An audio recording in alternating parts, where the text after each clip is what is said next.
Coming up on Locked On Bearcats, the latest from Bearcats football spring practice is there a script being written of the hometown kid Evan Prater earning his way to the starting quarterback job. And the NFL has changed its overtime rules, at least for the postseason. But college football overtime still remains king. Plus, why there is no good solution to the number of teams to make the college football playoff. It's all coming up on Locked On Bearcats. Our Locked On Bearcats, your daily podcast on the Cincinnati Bearcats, part of the Locked On Podcast Network, your team every day.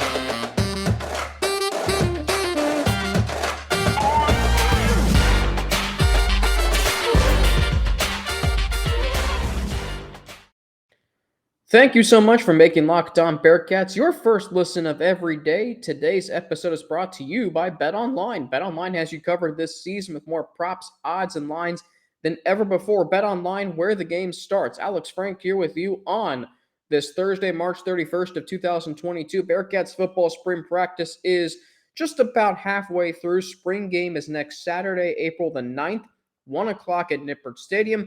And I was reading some of what Justin Williams, actually I read all of it, what Justin Williams of The Athletic wrote in his mid-spring practice report. And it's really interesting, the things that he said, particularly about the quarterback battle. This will be no doubt the biggest storyline of spring practice. This will no doubt be the biggest storyline of fall camp. This will be the biggest storyline until whichever quarterback between Ben Bryant and Evan Prater takes the field at Arkansas on September 3rd. It's no doubt the biggest storyline. And yet, I've said Ben Bryant will probably win the quarterback battle. If I had to say of who I would want as quarterback, I would take Ben Bryant. Only for the Arkansas game. Because Evan Prater, to me, has more upside. Evan Prater is here for a much bigger reason and purpose and better backstory than Ben Bryant. Evan Prater hails from Cincinnati. Evan Prater is a former Mr. Football, Mr. Football in the state of Ohio. Evan Prater had one of the most decorated high school football careers of any high school football player in this state. And that includes players like Luke Kuechly, Braxton Miller. It includes players like Kyle Rudolph. It includes a handful of other players, Sean Alexander, Jared Lorenzen, Michael Mayer. It includes a lot of players that have come through Cincinnati, Northern Kentucky high schools. But Evan Prater, without question, has had one of the most decorated careers in high school at Wyoming. Now in his second season at the University of Cincinnati. His third season. Now in his third season with the University of Cincinnati. He is in line to potentially be the starting quarterback for the Cincinnati Bearcats as a redshirt sophomore. Think about that for a minute. Just as a sophomore. Or here's a redshirt sophomore. He was here in 2020. This is his third season. He's got 3 years left with this program. I'm going to say, actually, you know what? I can look it up right now. This is what the extra bonus year with COVID eligibility does. So Evan Prater still has a lot of years left. If he's not named the starter by September 3rd, that's okay. Evan Prater is a sophomore. Okay, that's what I thought. So he's got 3 years left. And yet, I would want him as the starting quarterback long term. If you're looking for the quarterback that you want to win, particularly and strictly the Arkansas game, go with Ben Bryant. He has more experience. The fact that he has had a full year's worth of starting experience is massive. And it does give him the edge over Evan Prater. I'm listening to Justin. He's on with Mo Egger on Tuesday on ESPN 1530. And he mentioned the fact that he's had a full year's worth of experience. I don't care if he was just at Eastern Michigan. He had a full year worth of being a starting quarterback in college football. Evan Prater does not have that. What Evan Prater does have, though, is his high school accomplishments and accolades. He has a full season backing up Desmond Ridder. Ben Bryant does too. But Evan Prater has a full season of backing up Desmond Ridder when Desmond Ridder had a prominent role, not just as the quarterback of the Bearcats, but he was involved in coaches' meetings. He interned with the coaching staff at one point throughout his college career. Evan Prater got to back up Desmond Ridder when Desmond Ridder was getting national acclaim, when he was a dark horse Heisman Trophy candidate, when he was the quarterback of a team that was the conversation of should they be in, should they not be in the college football playoff throughout the entire 2021 season.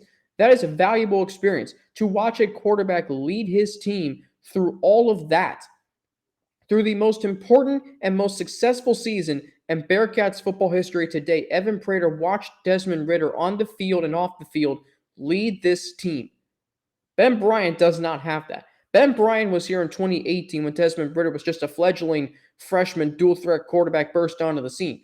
He was here in 2019 and he was the most beloved guy on the team because he was the backup quarterback. Fans wanted him in because they thought he was better than Desmond Ridder, and they certainly thought that in 2020, at least 3 games into the season.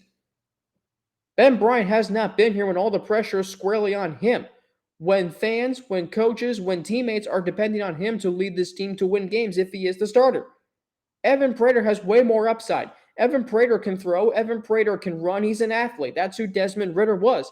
And in a position that has become more of an athletic position than that has become more of an athletic position. Now, it's still a position you have to be cerebral. You have to be smart. You have to be deceptive. You have to be a lot of things. Still, you have to have pocket presence. You have to be able to throw, but you also have to be able to make plays. College football and NFL football now, it's not just in between the hash marks. No, it's all the way out to the edges. You know, the edges are now where plays are being made. Joe Burrow's touchdown to Tyler Boyd in the wild card playoff game, classic example. Patrick Mahomes has made many throws from almost falling out of bounds. He made one in the there's numerous examples. I'm not going to name one in particular, but that's what the quarterback position has become. And it's been that way in college longer than it's been in the NFL. Evan Prater is that. And just the fact that he's from Cincinnati, the fact that he has already a lot of support, you knew who he was before he even arrived, before he even stepped foot on campus as a University of Cincinnati student. He hasn't had the easiest start to his career. 2020 was a COVID year. 2021, he backed up Desmond Ridder, played sparingly, although he did have a SportsCenter top 10 highlight play in the first game of the season. But as Justin said, Evan Prater's right on Ben Bryant's heels, and that he has progressed quicker than some thought. And there is, word throughout the program that he has done that he has more upside, and he may just maybe earning his way to being the starting quarterback of the Cincinnati Bearcats. Now, other storylines that I've talked about, who's going to emerge as the bell cow running back if there is one. Justin brought up a great point. The last 4 seasons, you've known who your starting running back is going to be. 2018, it was supposed to be Jared Dokes. It ended up being Michael Warren. He had 64 carries in his first 2 games. Bell cow running back. It was that way in 2019. 2020, you knew it was going to be Jared Dokes, and he was. 2021, it was going to be Jerome Ford, and it was. So we have all of this. We have 3 straight years where there's been a bell cow running back. I don't know if there's going to be that this year. Sure, you have Ryan and Miles Montgomery. Sure, you have Ethan Wright the fourth. Sure, you have Charles McClelland. But are any one of them going to emerge? Is any one of them going to emerge as the bell cow running back? I don't know. And does it have to be that way? I don't necessarily think so. Whoever does is going to be running behind a really good offensive line.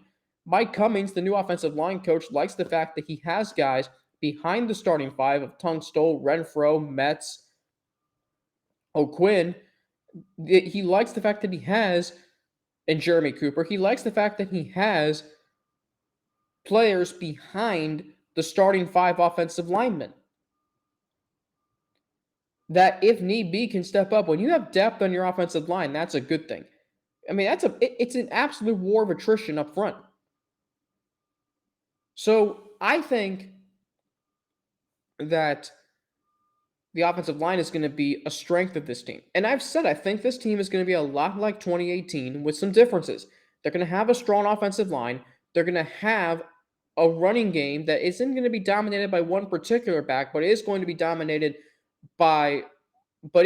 be shared by 3 or 4 different running backs. I think there's going to be an emerging playmaker at wide receiver. There is a perimeter threat like there was with Khalil Lewis in 2018. You have that in Trey Tucker or Tyler Scott. You have a great tight end room in Josh Wiley and Leonard Taylor. That's like having 2 Josiah DeGuaras. The defense is going to be really strong. You may not think so. We didn't think it was going to be that good coming into 2018 and ended up being one of the best in the country. I think the defense is still going to be really good. And this year, you have the luxury of having an actual kicker. Justin said the ball is booming off of Ryan Coe, the transfer from Delaware, his foot in spring practice.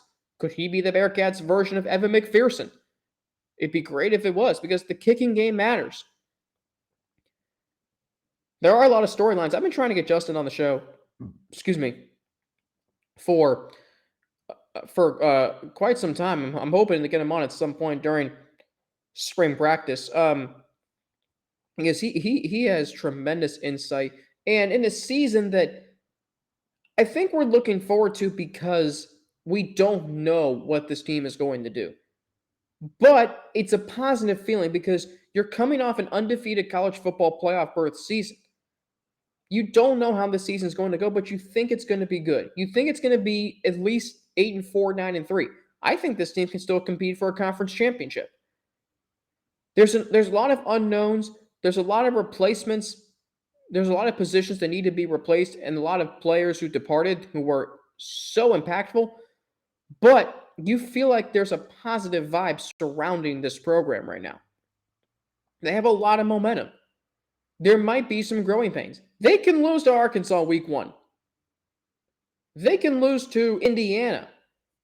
Although, fun fact, they haven't lost a home game since November 25th of 2017. There's a lot that can happen this year. Last year, you were excited because you knew that team could be really freaking good, and they were. This year, you're excited because you don't know, but yet you still think they're going to be really good. Coming up, so the NFL Tuesday, changed its overtime rules for the postseason. This is good, but I'm still not satisfied. I'll explain why next. But first, I need to tell you about Athletic Greens, our next partner that has a product I use literally every day. I started taking Athletic Greens AG1 because I needed more energy. It's tough, moving to a new city, living on my own, holding down my first full-time job in addition to this, which I love. So, what is this stuff? With one delicious scoop of AG1, you're absorbing 75 high-quality vitamins, minerals, whole food source superfoods, probiotics, and adaptogens to help you start your day right. This special blend of ingredients supports your gut health, your nervous system, your immune system, your energy, recovery, focus, and aging. All the things. I consume it because I want better health. I want more energy. I need focus. Being a producer in the news, in the TV and television news, you have to have some focus. I take it every morning, starts my day right. I get up, take my AG1, prepare for the show, and record it. I know some family and friends who take it. They say it tastes really good. I told them it tastes really good. They believe me. It's lifestyle friendly, whether you eat keto, paleo, vegan, dairy-free, or gluten-free. Tons of people take some kind of multivitamin. It's important to choose one with high-quality ingredients that your body will actually absorb. And it costs you less than $3 a day. You're investing in your health, and it's cheaper than your cold brew habit. Fun fact, liquor's better than beer. Trust me on that. Athletic Greens was created when the founder experienced a ton of gut health issues and ended up on a complicated supplement routine to recover. It cost him $100 a day. You can get this for less than $3 a day. It has over 7,000 five-star reviews, and it is a climate-neutral certified company. Right now, it's time to reclaim your health and arm your immune system with convenient daily nutrition. It's just one scoop in a cup of water every day. That's it. No need for a million different pills and supplements to take to look out for your health. To make it easy, Athletic Greens is going to give you a free 1-year supply of immune-supporting vitamin D and 5 free travel packs with your first purchase. All you have to do is visit athleticgreens.com/college. Again, that is athleticgreens.com/college to take ownership over your health and pick up the ultimate daily nutritional insurance. All right, so I've told you about athletic greens and how it helps my health and energy. Maybe it'll help you with your daily fantasy. I love and I hate those buzzer beaters, the drama, but oh, the pain when you are on the other side of it. Stat Heroes NCAA single game pick'ems pits the star players against each other in an amazing hybrid between fantasy and sports gambling because you can take control back from those handicappers that always seem to have the advantage. Stat Hero gives you the advantage, resulting in their gamers winning 4 times more often. Why? Because Stat Hero eliminates the mystery about who or what you are going up against. They simply post sets of players for you to take on with a set of players you choose. The simple, sleek gameplay will have you playing in minutes. Sign up for free right now at stathero.com/lockdown and use promo code LOCKEDON for a 100% deposit match. That's stathero.com/lockdown. Use promo code LOCKEDON for a 100% match. Stathero.com/lockdown. Promo code LOCKEDON. Terms and conditions apply. Once again, thank you for making Locked On Bearcats your first listen every day. We are free and available wherever you get your podcast. So the NFL recently changed its overtime rules for the postseason, ensuring both teams possess the ball at least one time.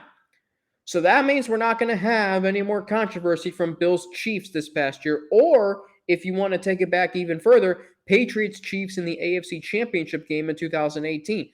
Or if you want to take it back even further, Super Bowl 51, because Atlanta should have had the opportunity to possess the ball. As soon as New England won the coin flip in overtime of Super Bowl 51, the inevitable was they were going to go down and score and win the game. And they did. When New England won the coin toss in the 2018 AFC Championship game against Kansas City, the inevitable was once again they were going to go down and score and win the game. And they did. When Kansas City won the coin flip in this past year's AFC Divisional Playoff game, you knew they were going to go down and score. And they did. Now, at least one possession will be given to both teams. Now, if the offense on their first possession, if the defense produces a pick six or any kind of fumble or any fumble recovery for a touchdown or a safety, they win the game. That's fair. That's fair. But both teams should have the opportunity to possess the ball. Buffalo scored 15 points in the final 2 minutes of the fourth quarter in this past year's divisional round playoff game. Kansas City scored 10, and only one of those teams got the ball in overtime. Should never have been that way. Should not have been that way. You can say the defense should have stepped up and gotten a stop. I agree with that, but at the same time, the fact that Josh Allen could not impact the game because of a coin flip is not right. Was not right, and the NFL did something about it. The Patriots-Chiefs AFC Championship game in 2018. Kansas City scored 24 points in the fourth quarter, and they never got the opportunity to possess the ball in overtime. The Patriots scored 14. It was back and forth the final 4 minutes of regulation. Whichever team won the coin flip, you knew they were going to win the game, and New England did, because of course they did. Super Bowl 51. New England had as much momentum as anything in the world going into overtime of that game. As soon as they won the coin flip, you knew the game was over, and Atlanta was not going to possess the game. Matt Ryan was not going to have the opportunity to impact the game. Impact the outcome of the game. A coin flip used to determine the outcome of the game. Can you imagine if the Chiefs had gone down and scored a touchdown on their first possession of the AFC Championship game? Can you imagine the reaction here in Cincinnati? What it would have been like? Oh, there would have been we felt the pain of Buffalo. But when it directly impacts you, what would that have been like? I mean, I'm hoping to get Joe Marino from Locked On Bills, who's part of my Restream group, where we record our Locked On shows. I want to get him on and get his thoughts, because that loss for Buffalo is what's going to drive them this offseason and into next season. So we have new rules in the postseason. I'm still not satisfied, because it still means you can tie in regulation. It also means that the old rules still exist in regulation. So let's imagine you have a high-stakes regular season week 16, 17, 18 game The winner goes to the playoffs and the loser does not. You're telling me that the team that wins the coin flip, if they go down and score a touchdown, the other team doesn't get a chance. They don't get a chance to impact how the playoff field is going to look. Not right. Sorry. And by the way, the fact that you can still tie in the NFL is ludicrous, and no one talks about it in the sense that it needs to go away. In sports, there should be a winner and a loser. The NBA, the MLB, and the NHL do not have ties. And that is a darn good thing. College overtime in basketball and the NFL and the NBA are both 5-minute overtimes. You play until there's a winner and there's a loser. And if you go to 6 overtimes, so be it. Ask Syracuse and UConn about that. If you go to 4 overtimes in the NBA, so be it. Ask Denver and Portland about that Game 3 2019 Western Conference semifinals. Overtime should not result in a tie. You can still have that in the regular season. Like Joe Burrow had a tie in the NFL before he had a win. Well, that shouldn't have been. That should not have been. So you can still tie in the regular season. A coin flip can determine the outcome of a game. But let's talk about college overtime for a minute. Because college overtime, it does not end until there is a winner and there's a loser. The rules have since been modified in recent years. It used to be you play however many overtimes and both teams got one possession starting from the opponent's 25-yard line. Now that's only the case in the first 2 overtimes. Starting the third overtime, both teams must go for a 2-point conversion. If they get it, great. If they don't, the other team gets the opportunity. If the first team gets theirs, they have to still stop the opposing team. And they alternate with each overtime period, which team gets to try first. I like that. Now, if you're talking about it from player safety, we saw what happened with the 7 overtime game between LSU when Joe Burrow was the quarterback in his first season with the Tigers and Texas A&M. That game went to 7 overtimes. The score was tied 74-72. Joe Burrow had to get an IV after the game. And if he had to get an IV, imagine offensive linemen, defensive linemen, wide receivers, cornerbacks, and secondary players. Think about the exhaustion that set in. That's 7 overtimes. That's a lot of football. So now we have 2-point conversions. You're only running one play at a time. Offense goes on the field for one play, and then the defense does. So you're rested. And coaches have to get creative because they now have to because you saw Illinois, Penn State last year went to 9 overtimes, which, yes, is the longest college football game that I know of, at least in recent history. Coaches now coordinators now have to have like 10 to 15 different plays they can use for 2-point conversions. That's where we're at in college football, but it still determines a winner and a loser. The NFL should copy college football overtime. Like, why college football? So what? You work all your life, you play football all your life in high school and college. And once you get to the NFL and you go to overtime and it's still tied at the end of 10 minutes, which I don't know why they shortened the overtime period as it is in the NFL. And at the end of the game, at the end of the overtime period, if the score is tied, and the game ends there. Well, okay. We didn't win. That sucks, but we didn't lose. So what can we really take away from this game? The fact that we kissed our sister? Is that it? That doesn't have to do with the game. This is why the NFL needs to adopt college overtime rules. Give one team possession. If you want to make them drive to wherever the kickoff lands, touchback, wherever, fine. I'm all in on that. But once each team has possession, if there's no winner after that, next score wins. Regardless of, and if you want to have a clock, fine.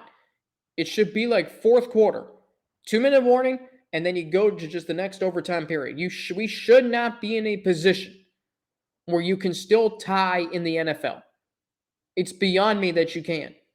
That we are going into the 103rd season of the National Football League, and we can still tie. You can't tie in the NBA, and Major League Baseball will play as many extra innings as they need to. And the Ghost Runner, by the way, I'm not totally against. The NHL recently changed their overtime rules. 5 minutes. If the score's tied, they go to a shootout. What if the NFL said, okay, the score's tied after one overtime period? We're going to go to a field goal kickoff. We're going to go to 45-yard field goals, or maybe 40 yards. We're going to go to 40-yard field goals, 40 or 45. 5 tries, just like in soccer, you get 5 penalty kicks. Whichever kicker makes the most, team wins the game. And we go until there's a winner and a loser. Fine by me. Fine by me. If the NFL can copy college football offenses, why can't they copy the overtime rules? There should be a winner and a loser. College football overtime is fine.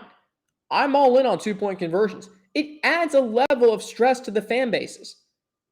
It's a 2-point conversion. That's all it is. It's a 2-point conversion. And yet, those can be difficult to succeed on. I'm watching Alabama and Auburn last year. They went to 4 overtimes, 2 overtime periods where they played 2-point conversions. Both teams got theirs in the 3rd overtime period. Auburn did not. In the 4th, Alabama did. It was exciting and adds a level of excitement to it. There was already a level of excitement when both teams started from their own 25-yard line. But now you have this, the 2-point conversion. You are literally going for a score. 2 points. You hope you stop the opponent. If you're on defense first, you hope you stop the opponent, and then the excitement of we can win this game. If you're on offense first, it's, we better get this or else, it's looking dire. And then the excitement of when you do get it, and then you have the opportunity to make a stop and win the game. I like that. I'm not saying the NFL should adopt that. I wouldn't be opposed to it if they did. I'd more like the NFL to just say at least one team gets possession. Now, then you have to say, well, what happens if, so let's say we have 10 minutes in overtime, which should be bumped back up to 15. That'd be the first thing I do. It's bumped back up to 15. So let's say the team that gets possession first takes 15 minutes off the clock. I doubt they would. What happens then? Do we go to another overtime? And then the other team gets a chance to possess the ball? Maybe we do. But let's say both teams get possession. They both score. And then the overtime period ends and the score is tied. A field goal kickoff of 40 to 45 yards, I'd go 45 to add some element that you can miss. I'd be all in on that. I would love it if that happened. I think that would be a great experiment for the NFL. Will they do that? I don't know. I don't think this year, because I don't know if they will add implement another change. But it sure is fun to think about. It really is. Something else that's fun to think about is expanding the college football playoff. Because I know you want it expanded. I do too. But I don't think there's a good solution, actually, to the number of teams that should be in. I don't think there is a good solution. I'll get into it next. But first, I got to tell you about Built Bar. Man, that segment took some energy from me. That's probably why I take athletic greens. But I also still stick to my New Year's resolution, or I should say my, whatever you call it, goal of eating right, thanks to Built Bar, because it almost feels like it's not really a candy bar. All Built Bars are covered in 100% real chocolate. Who wouldn't want that? Low calorie, high protein. Replace your candy bars with these because they're better. A typical candy bar can be anywhere from 200 to 300 calories. Built Bars only contain 130 calories, only 4 grams of sugar and net carbs, and 17 grams of protein. You compare that to a candy bar, which usually has around 240 calories, 30 grams of sugar, and dozens of net carbs. Mint brownie, coconut almond, and new for this month, white chocolate cookies and cream. They are all delicious, and new flavors are coming out all the time. If they think a flavor might be good, they'll make it. It will be delicious, and it will be good for you. At Built Bar, they're all about the taste. They make it taste delicious first, then figure out how to make it healthy. And I don't know how, but they pull it off every time. You can go to Built.com and use promo code LOCKED15 for 15% off your order. That's promo code LOCKED15 for 15% off of Built.com. Once again, thank you for making Locked On Bearcats your first listen of every day. We are free and available wherever you get your podcasts. So a friend of mine, actually my successor at Bearcats Media, Sean McMahon, texted me on Monday, and he said that he is now all of a sudden not in favor of expanding the college football playoff, and he likes the 4 teams. And I was like, okay, I'm intrigued. Please explain. And he mentioned devaluing the regular season if you expand it. Games like Oklahoma, Texas wouldn't matter. Games like Alabama, Auburn would not matter. And I totally agree with that. The biggest drawback and fear of expanding the college football playoff is devaluing the regular season. With only 4 teams making the playoff, every single game matters. The Red River Shootout matters. Alabama, Auburn matters. So many games matter. Any big game Georgia plays in, whether it's Alabama or LSU or Florida, these games matter. You lose one game, and every game from there on out is a must-win game. If you expand the playoff, then you say, okay, well, maybe we can only lose 2 games. Well, maybe we can only lose 3 games. No. Then you're not saying every game matters. So there is a value to that. There is validity to that side of the discussion. But yet 4 teams is just so exclusive. So right now you have 4 teams to make the playoff. Well, that automatically means one Power 5 conference is not going to be in the playoff. That means that there are going to be at least 6 conference champions that don't make the playoff. This year, there were 7 conference champions who did not make the college football playoff. So what does winning the conference championship mean? That you go to some crappy bowl game? It should not be that way. It shouldn't be that way, and yet it is. Tell that to college basketball. And if you win your conference tournament championship in college basketball, that's determined by a head-to-head tournament. The regular season matters too, in all conferences. You win a 2-month grind through conference play, 3-month grind in conference play in the regular season, congratulations, you have done something right. But if you if you win your conference championship, you go to the NCAA tournament. You get the biggest prize if you win your conference tournament, an automatic berth to the NCAA tournament. And that was good for teams like Richmond, like St. Peter's, like Vermont, North Texas in 2021. This past year, it was good for teams like Murray State. It was good for teams like Colgate.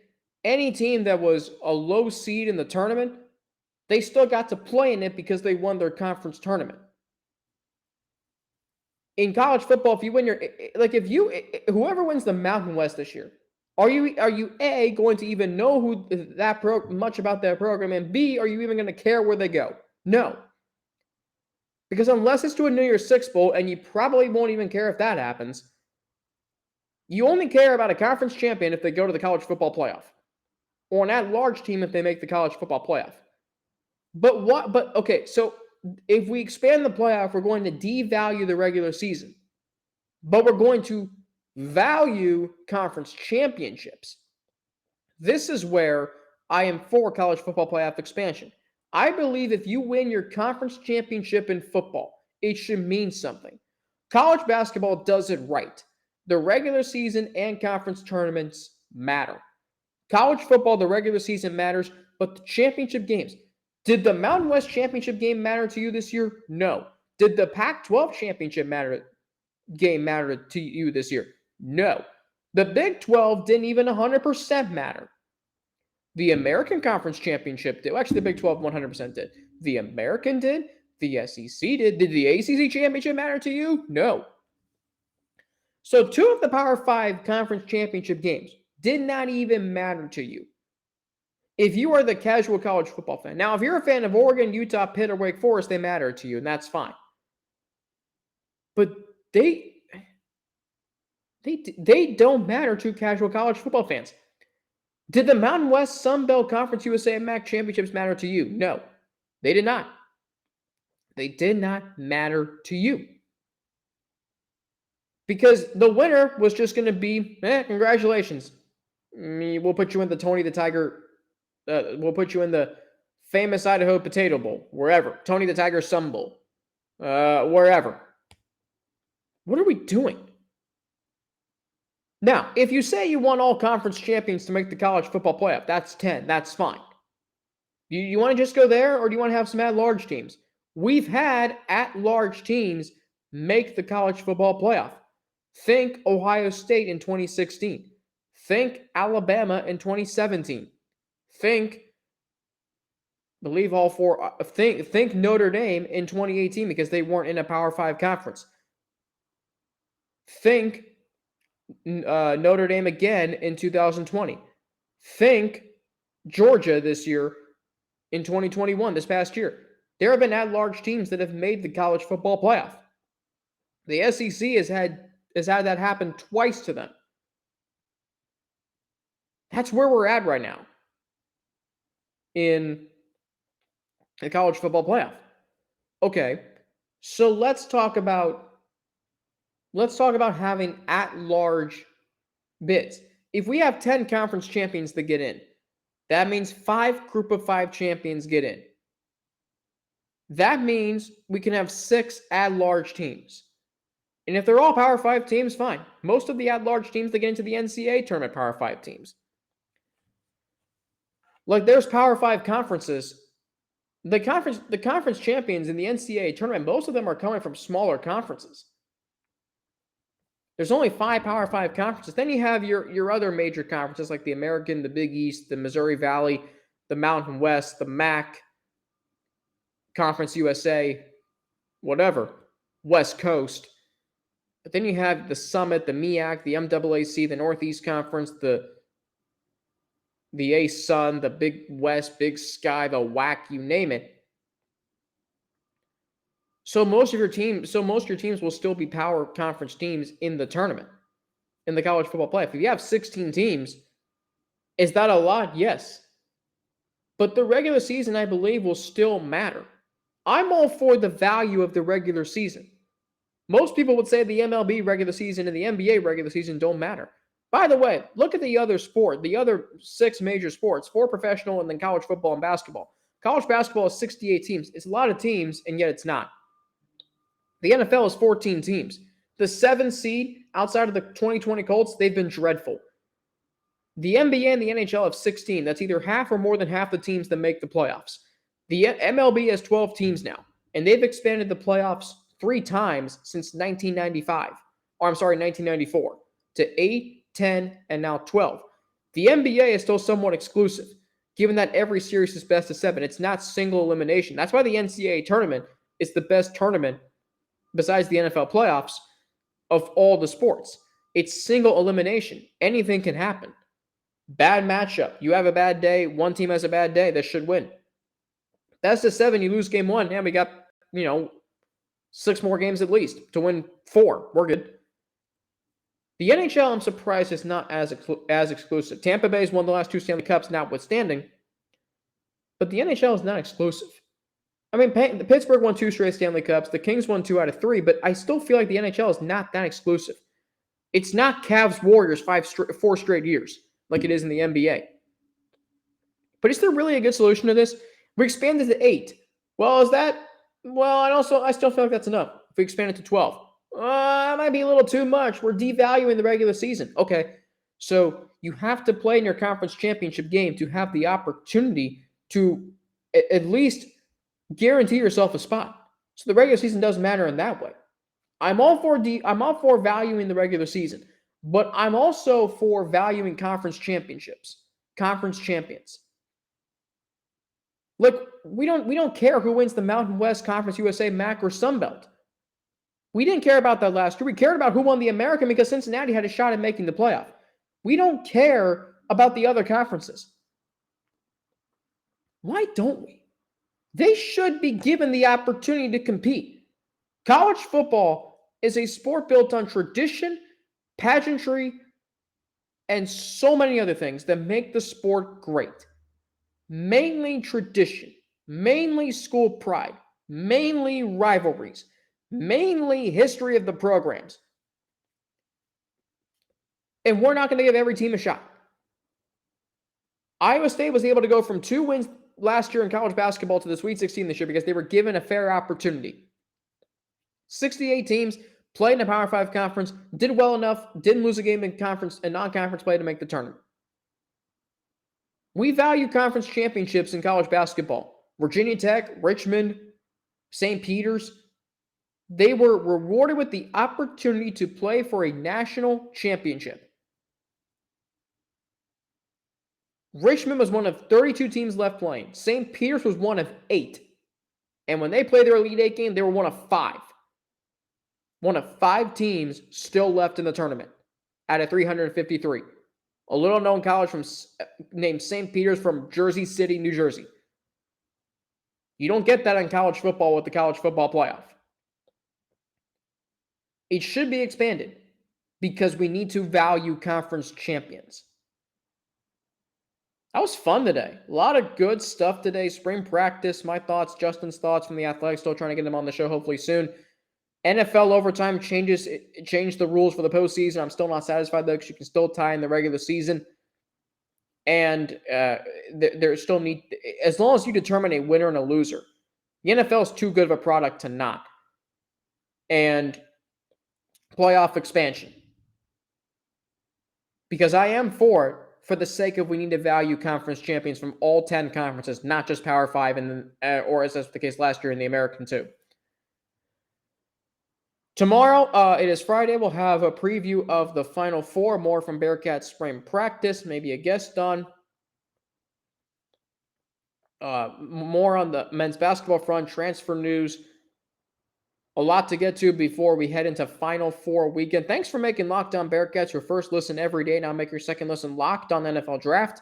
Ryan Tracy and former NFL cornerback Eric Crocker bring the NFL Draft to life every day with insight and analysis on college football prospects and NFL front offices. It's free and available wherever you get your podcasts. Follow me on Twitter at Frankie_90 with 2 N's and an ATI. That's where I am on Twitter. I'm on Instagram, AlexFrank9_, and of course, can be reached via email, alex3frank@gmail.com. That's all lowercase, alex3frank@gmail.com. Don't forget to hit that subscribe button on the Locked On Bearcats YouTube channel. Like, comment on this video. That helps more Bearcats fans like you find us on YouTube. And don't forget to follow Locked On Bearcats on Twitter at Locked On Cats. I'm Alex Frank for Locked On Bearcats. Have a great rest of your Thursday, a great rest of your final day of March as we march into April, and I will talk to you all tomorrow on April Fool's Day. Have a good day.